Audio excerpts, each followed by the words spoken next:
গাধা এক গেরস্তের খোলা চালে কোনো রকমে উঠলো, অনেকটা উঁচুতে উঠে মনটা তার ভীষণ ফুরফুরে হয়ে গেল।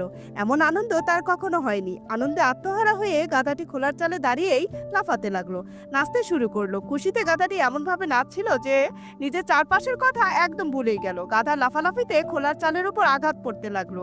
কাঁচা চালটা কেঁপে উঠলো, মরমর করে ভাঙতে শুরু করলো। একটু পরেই চালের কিছু অংশ ভেঙে নিচে পড়ে গেল। ঠিক সেই সময় গেরস্ত বাড়ি থেকে বেরিয়ে এলো। চোখে পড়ায় দেখলো খোলা চালে উঠে এক গাধা নাচানাচি করছে। রাগে গেরস্তর মাথা গরম হয়ে গেল। কোনো কথা না ভেবেই সে পাশ থেকে একটা পাথর তুলে দিয়ে গাধার দিকে জোরে ছুঁড়ে মারলো। পাথরের আঘাতে গাধা ভীষণ ব্যথা পেল। প্রাণে বাঁচতে গাধাটি তড়িঘড়ি করে খোলা থেকে লাফিয়ে নিচে নেমে পড়লো। নিচে নেমেই গাধাটি বলল, পারে কি অবিচার! কাল বানর উঠে চালে নাচছিল, তখন সবাই খুব হাসছিল, হাততালি দিচ্ছিল। আর আজ আমি নাচছি বলে আমাকে মারধর করা হচ্ছে। আমার নাচের বেলায় এমন অন্যায় কেন?